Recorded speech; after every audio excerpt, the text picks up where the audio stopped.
together a promising configuration. Okay, so Please choose for whichever one you winning prefer. the stupid, I don't even know what you call this. They call it a bidding game, but it's not.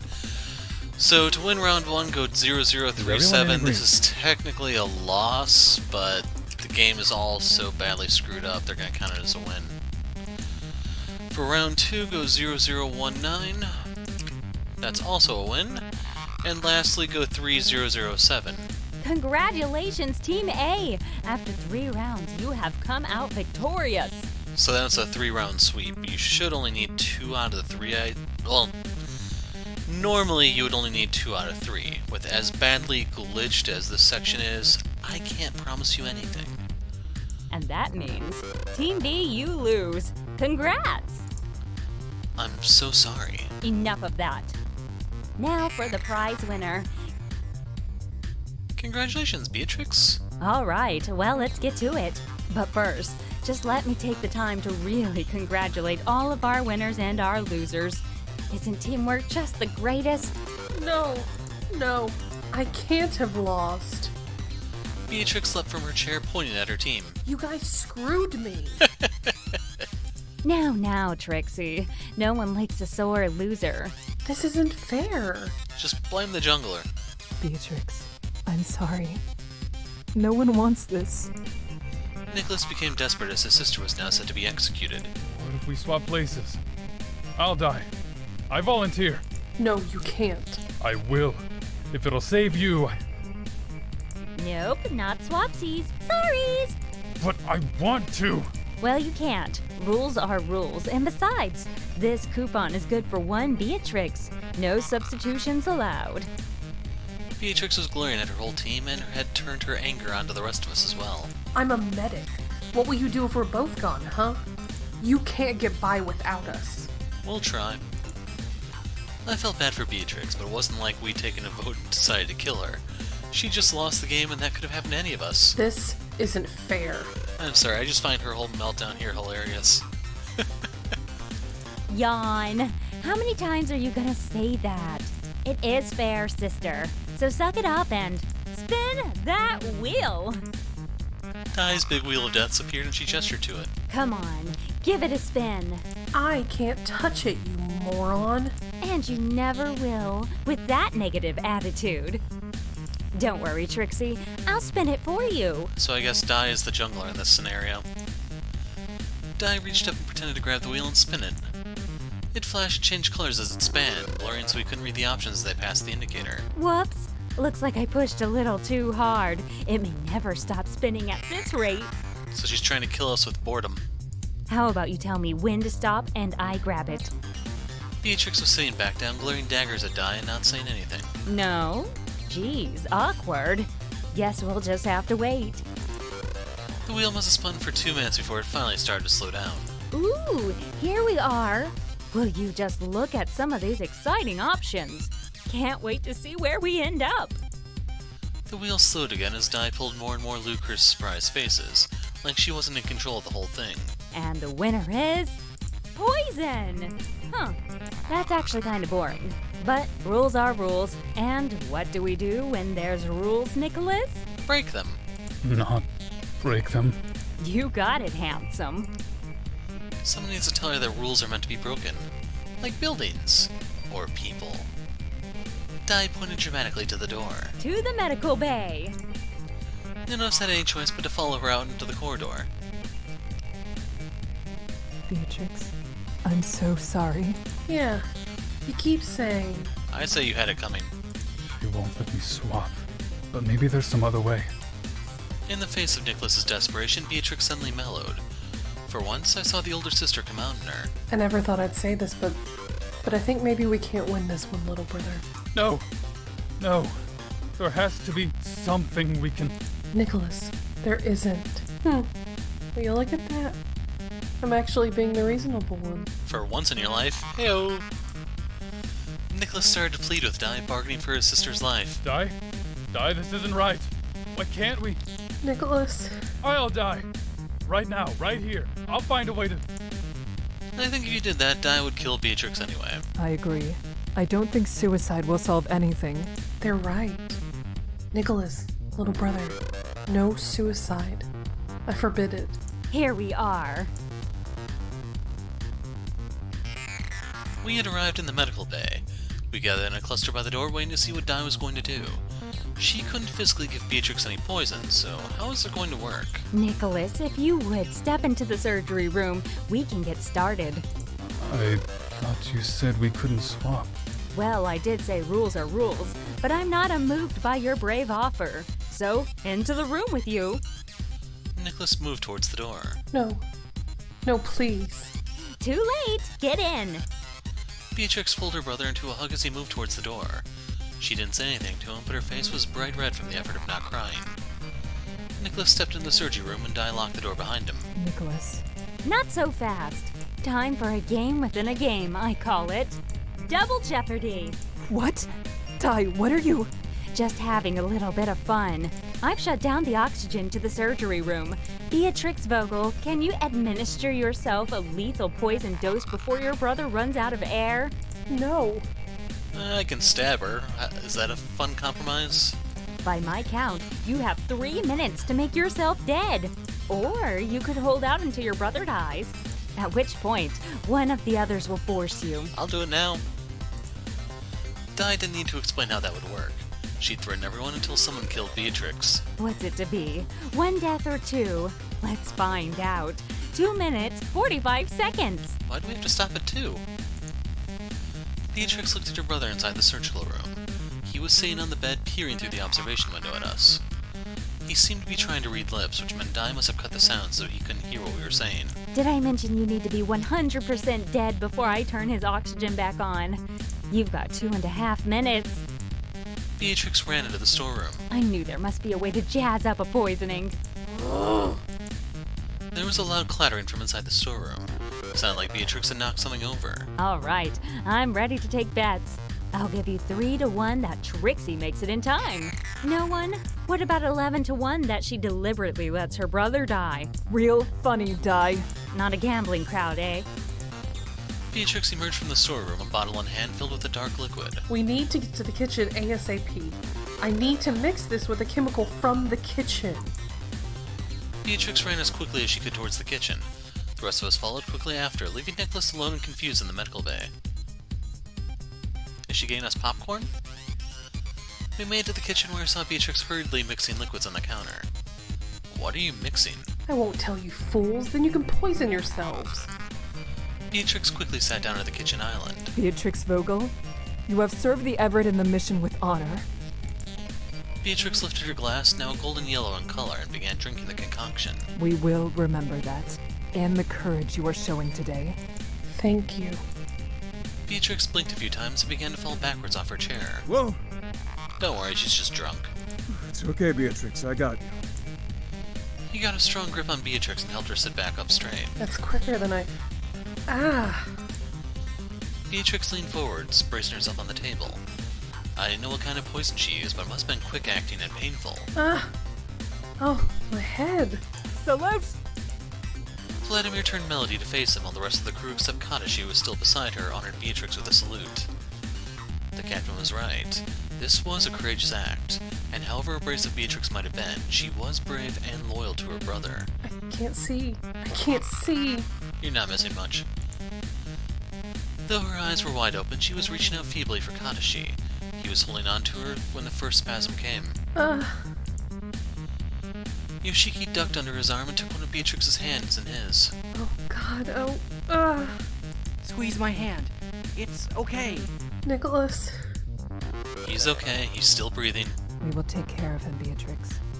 I promise. What the?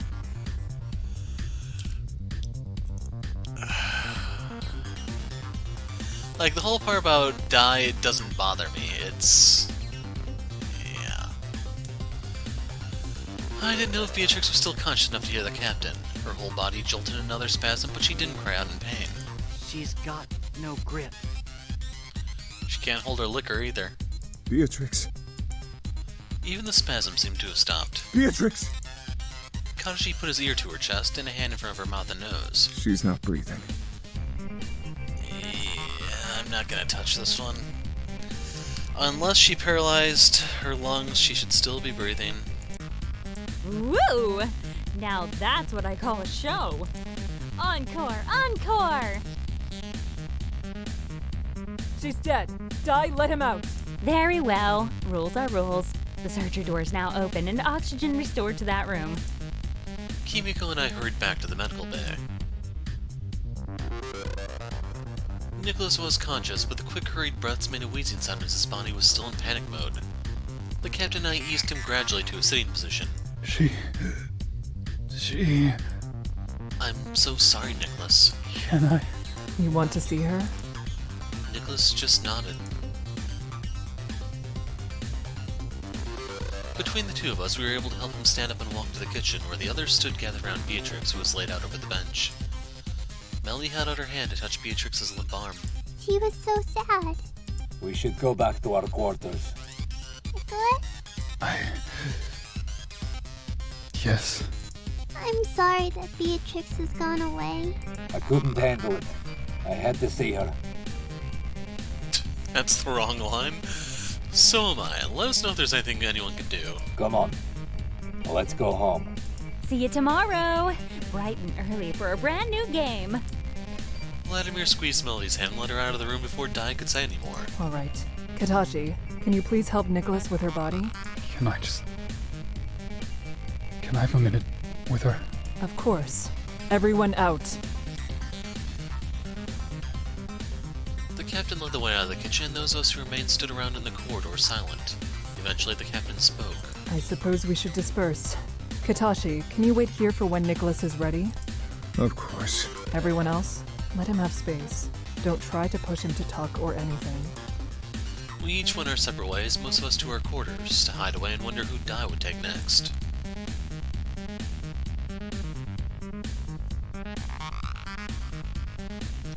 So I think this is the only time that prompt worked correctly, but maybe my memory's slipping. I woke suddenly in a cold sweat, panting heavily. It took me a minute to firmly establish that I was safe in my bed. Just a nightmare. I could still feel the fluid on my skin. I was drowning, gasping for air, but it wasn't water that filled my lungs. It was blood. My throat was parched. The irony of being thirsty after dreaming of drowning was not lost on me. It should almost be morning. I might get a drink.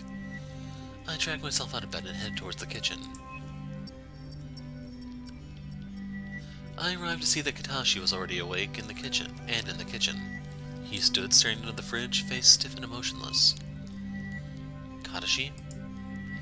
It took a moment for Katashi to register me speaking before he spun around.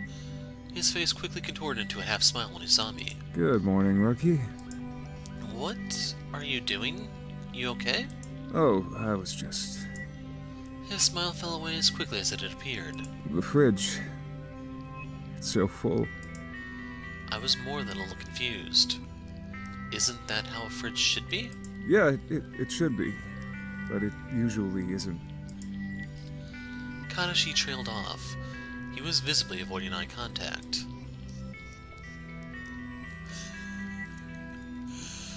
I gotta do it, man. I'm sorry for those who want to see the Katashi route, but this is too cruel that I can't afford not to do it. Enough staying around, slacker. I'm thirsty. What do you got? I knew something was bothering Katashi, but now was not the time for breakdowns. Plus, I was really thirsty.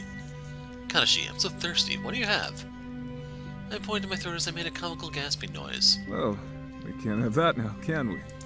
Just don't give me what Beatrix had. Katashi rapidly morphed back into the happy-go-lucky guy that I knew and loved. He threw a tea towel over his shoulder and leaned on the kitchen island in the fashion of a bartender. Well, what are you having, champ?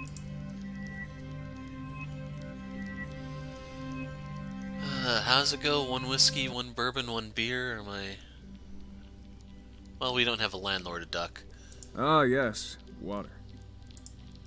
Katashi twirled around, grabbed a glass from the cupboard, and filled the glass before deftly sliding it across the kitchen bench to me. Nature's nectar. Straight. Thanks. What do I owe ya? A sweet thing like you, it's on the house.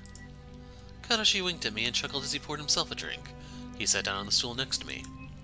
Is it customary for the bartender to drink with his customers? Only when he enjoys their company. Katashi leaned in close and whispered in my ear. There's a blonde who comes in here far too often. Pure drama on legs. I don't drink with her. I giggled as I knew exactly who he was talking about. Yoshiki? Well, cheers. We clinked our glasses together, and just as we did... Cheers! Good morning, Dai.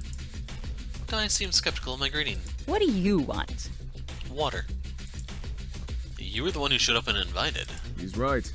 You never appear without a reason. What do you want, Dai?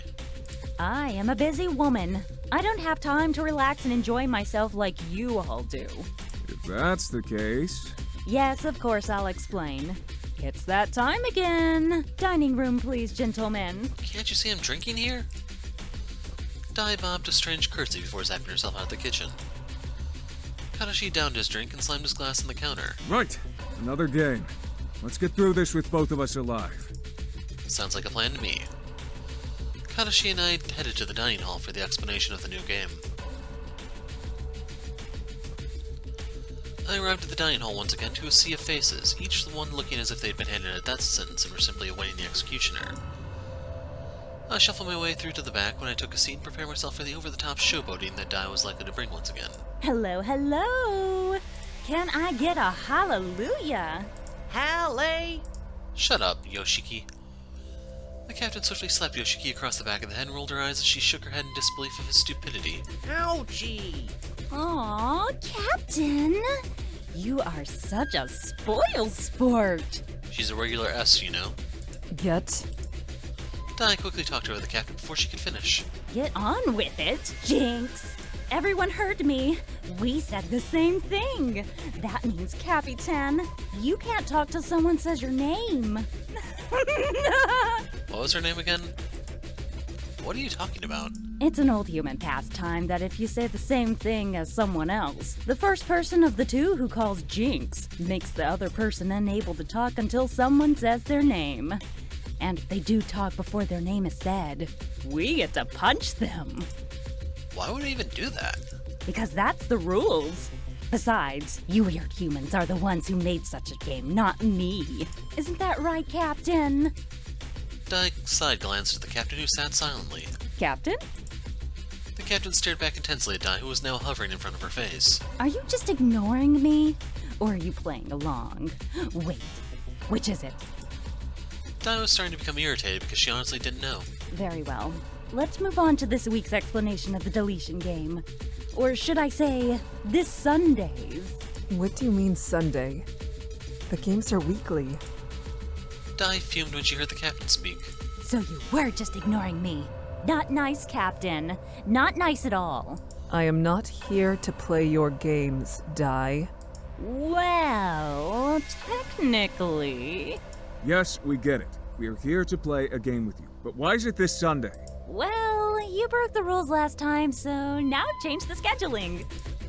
But... No buts. Let's get down to business. I'm just skipping Vampire that. Children is played over 3 cycles. One person will be chosen at random by me and be made the vampire. I'll tell this person in secret, and the 6 other people are humans. No one will know for sure who is a vampire and who is a human, other than themselves. For sure. During each cycle, you have the choice to either mate with another person or not. It's not compulsory, but definitely advisable. However, you can't mate with the same person twice, even during different cycles. Where's the fun in that, right? Every time 2 humans mate, 2 children are born.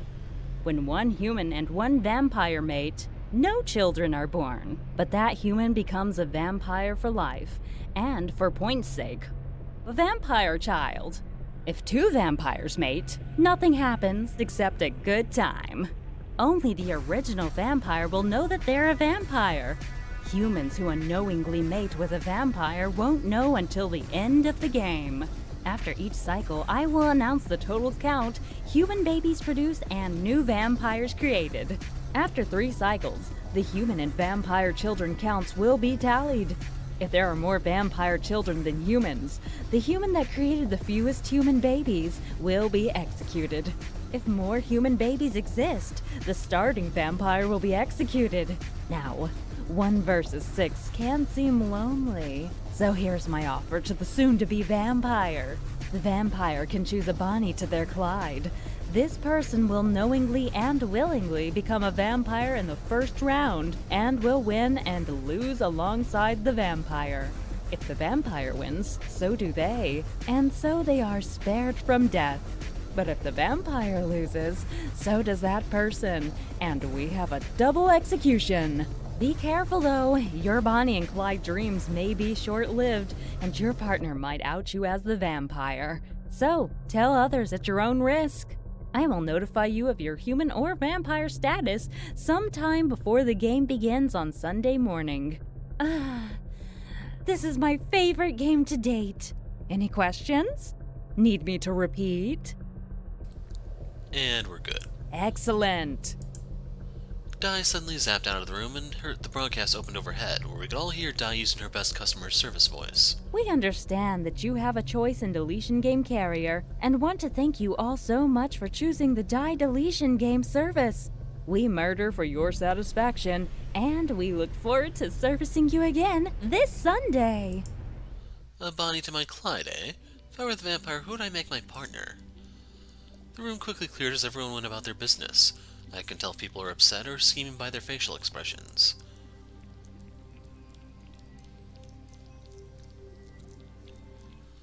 I woke to what felt like a torch being shown in my face. I started wincing as light penetrated my eyelids. What are you doing? Doing? I am but standing. I struggled to open my eyes as the light was so abrasive. Once I had my eyes open, I realized that the light was simply I. She was staying over my bed with her face close to mine. So close, her presence was literally uncomfortable. Not so close this early, okay? Yes, of course. My apologies. I closed my eyes and attempted to go back to sleep, hoping that I was simply there and had no business with me. Maybe she just liked watching me sleep. I hope that was it. I was exhausted. I tensed with my eyes closed as I hoped she wouldn't speak. Moments passed. Maybe she was gone. I felt my whole body relax, though preparing to sleep once again. Excuse me. The captain has requested to see you in the bridge. Are you okay? I sighed, sitting up. So much for the dream of her just watching me sleep. Yes, what time is it? It is 4:45 a.m. Shall I tell the captain you are on your way? What could the captain want at this hour? I believe she has concerns about our location in relation to the black hole and is looking for reaffirmation. I flung myself back into the bed and pulled my pillow over my face. I heard I pretending to clear her throat before playing back what the captain must have said. Bring me them. We are getting awfully close to this black hole, and I am getting somewhat apprehensive. Shizuka is a great navigator, and she has done this many times before. But still. Why are you still standing there? Get me them. I groaned and threw the pillow off my face, sitting back up on the bed. Can't we almost die another day when I have had more sleep? Should I ask her to postpone almost dying? Preferably yes. Sweet science, no. Asking her that would just result in me dying today. So shall I tell her you will be there soon? Yes, please. I will be there in just a moment. Thanks, I bowed and zapped herself out of my room, which fell back into darkness as the illumination disappeared with her. Maybe dying wouldn't be so bad. I mean, it's uninterrupted sleep after all.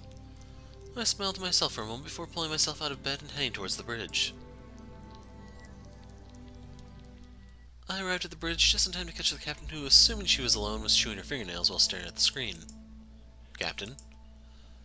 The captain startled, chopped her hands quickly by her sides, and became composed. Thank you so much for coming this morning. Quick question first. Of course, but it had better be quick. Didn't I say quick question? Does the ship's AI ever go to sleep? The program that controls and regulates all of the life support on the ship. Does it sleep? Did I stutter? I never heard a response from the captain so obviously dripping in sarcasm. If it slept, so would we. For eternity. You say that like it's a bad thing. The captain gave a wispy smile, half amused, half somber. However, if your question is, does the AI ever go offline? Yes? The answer is also no. But? She does go into a standby mode. This is often in the early hours of the morning when everyone is asleep. The act of calling her will remove her from standby mode. Okay, so she isn't 100% functional at a certain time of day. Not quite. As soon as movement is detected on the ship, she will come out of standby mode. So there's never a time on the ship that I isn't watching. That is correct. She was designed to be the captain's guardian angel, watching over the ship when the captain could not. Well, she's quite the devil if you ask me. I disagree. I could not do a thing to harm the ship or its crew. Dai is another creature altogether. If you say so. All right, know the reason why you are here. I told me it has something to do with a black hole. Yes, that is correct. Just over a week ago, I made the choice to stay on course towards the black hole. Yes, I remember, and your argument made sense. So what is the problem? We will be at the closest point to the black hole tomorrow just after 4 a.m., and... The problem suddenly dawned on me. And Shizuka, our navigator... Exactly. Who will navigate us past the black... it's still here. Who will navigate us past the back hole? You can see she's kind of concerned that someone would ask her that. I am the only one left with any experience of ship navigation. As captain, I have had basic training, but I am nowhere near the level of expertise required to navigate this successfully. Couldn't I help? The captain formed an expression that made me instantly regret my question. And if Dai decides to visit during navigation? Yes, forget I said that. I am the only one who can attempt this. But I am not overly confident. People are already dying on my watch. I don't want to sentence the entire crew to death at once. Captain, I'm sure that even with your minimal experience, you will be able to navigate us through. Navigate us, though. Okay. You should be able to avoid the event horizon, so the only thing we need to deal with is time dilation, but even then, the effect shouldn't be observable by us. Time dilation? To put it simply, time passes slower for those closer to a black hole than those further away from it. So a day to us might in fact be a year for others further away, but theoretically, we shouldn't even notice. The captain started looking even more concerned. Nothing I was saying was helping here. Maybe I was making it worse. My father always said that people are like parrots. They love their own reflections and their own voices. Maybe this is what he meant. Here goes. Captain, would you rather have a 100% chance of death or a 50% chance? The captain's worried demeanor quickly melted away and she turned her glance to me, smirking. Wise words. I wonder where you got them from. Still a fortune cookie. But you are right, and so was I. Not chancing the black hole is a death sentence in itself. See? All better. No point worrying about what we can't control. We either die from a black hole or a psychotic AI system. Both noble deaths. The captain took a moment looking stern before breaking into a laugh. Noble indeed. Thank you for the laugh and for your counsel. You are most welcome. Now, if you will excuse me, I have a bed awaiting me. You're not welcome in it right now, either. I made my way back to my bed, waiting for me like a loyal friend ready to embrace me. It was good to be back.